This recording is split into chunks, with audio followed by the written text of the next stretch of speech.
2028 ఎలక్షన్స్‌లలో BC రాజాధికారం చేపడుతుంది అని అన్నారన్న. అది ఎంతవరకు వాస్తవం అండి? ఇప్పుడు ఎమ్మెల్సీ ఎన్నికల్లో మాకు వచ్చినటువంటి ఓట్లు చూడండి.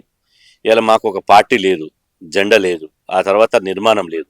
అయినప్పటికీ కూడా ఒక బీసీ భావజాలంతో ఇలా ఎక్కడ కూడా ఒక్క లిక్కర్ బాటిల్ వంచకుండా, ఒక్క పచ్చనోడు వంచకుండా, ఎక్కడ కూడా ఓటర్లను ప్రలోభ పెట్టకుండా ఇలా ప్రసన్న హరికృష్ణ ఒక బీసీ బిడ్డ కరీంనగర్, నిజామాబాద్, ఆదిలాబాద్, మెదక్ గ్రాడ్యుయేట్స్ ఎమ్మెల్సీ నుంచి 60,412 ఓట్లు తీసుకొచ్చుకోగలిగాం. ఇంతకంటే ఎక్కువ ఏం కావాలి? ఇది కాదా రేపటి రాజ్యం బీసీలదని నిరూపించడానికి? ఖచ్చితంగా ఈ ఎన్నికలు నేను ఇంతకుముందే చెప్పినట్టు ఈ ఎన్నికలు రాజకీయ పార్టీల, అదేవిధంగా ఉపాధ్యాయ ఎమ్మెల్సీ, ఉపాధ్యాయ యూనియన్ల బీఫాములకు బీసీల మధ్యన జరిగినటువంటి ఎన్నికలు.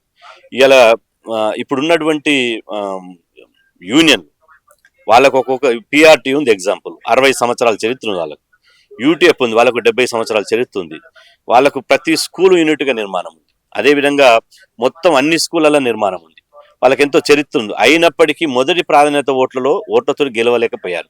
అంటే దీనికి కారణం బీసీలే కదా. బీసీలు పోటీ చేయడం మూలంగానే కదా మొదటి ప్రాధాన్యత ఓట్లతో గెలవలేదు. అదేవిధంగా ఇక్కడ కరీంనగర్, నిజామాబాద్, ఆదిలాబాద్ చూసుకుంటే, మెదక్ చూసుకుంటే ఒక బీసీ బిడ్డ మల్క కుమరయ్య మొదటి ప్రాధాన్యత ఓట్లతో గెలిచిండు కదా. అంటే ఇది బీసీలలో వస్తున్నటువంటి బలమైనటువంటి రాజకీయ వాదం బలపడుతుంది అన్నట్టే కదా. అదేవిధంగా 100 ఏళ్ల చరిత్ర ఉన్నటువంటి కాంగ్రెస్ పార్టీ, ఇప్పుడు రాష్ట్రంలో అధికారం ఉన్నటువంటి కాంగ్రెస్ పార్టీ, ఈ 3 ఎమ్మెల్సీ ఎన్నికలు జరిగితే ఒకే ఒక్క దగ్గర నిలబడ్డది, పట్టభద్రుల ఎమ్మెల్సీ. మిగతా 2 చేతిలో నిలబడలేదు. ఆ తర్వాత బీఆర్ఎస్ పార్టీ 10 సంవత్సరాలు పరిపాలన చేసింది. మా కేసీఆర్ భవిష్యత్ నాయకుడు అన్నటువంటి, దేవుడు, వీరుడు, శివుడు అన్నటువంటి బీఆర్ఎస్ పార్టీ 3 నియోజకవర్గాల్లో పోటీ చేసే అవకాశమే లేకుండా పోయింది.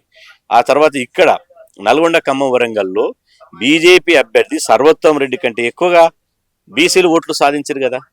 ఇలా వీళ్ళు ఎన్ని ప్రలోభాలు పెట్టినా, ఎంత డబ్బులు వంచినా, ఎన్ని మాయమాటలు చెప్పినా, ఒకరేమో కేంద్రంలో అధికారం, ఒకరు రాష్ట్రంలో అధికారం, 2 జాతీయ పార్టీలు, అయినప్పటికీ బీసీలు వాళ్ళతో ఢీకొన్నారు. నీతి నిజాయితీతోటి, ధర్మంగా బీసీ వాదంతో ఇలా ఇక్కడ 60,000 ఓట్లు పడ్డాయి. ఒక బీసీ క్యాండిడేట్ని గెలిపించుకోగలిగినాం. నైతికంగా ఇక్కడ ఖమ్మం, నల్గొండ, వరంగల్, ఖమ్మంలో పూల రవీందర్ గారికి అన్ని ఓట్లు సాధించుకోగలిగినాం. ఇంతకంటే ఎక్కువ ఏం కావాలి? ఈరోజు గతంలో BRS party greater Hyderabad municipal ఎన్నికల్లో పోటీలో లేదు, అసలు పోటీ కూడా చేయలేదు. కానీ మళ్ళా భవిష్యత్తులో అనుకుని టీఆర్ఎస్ పని అయిపోయింది అనుకోరు, కానీ అదే పార్టీ రాష్ట్రంలో అధికారంలోకి రాగలిగింది.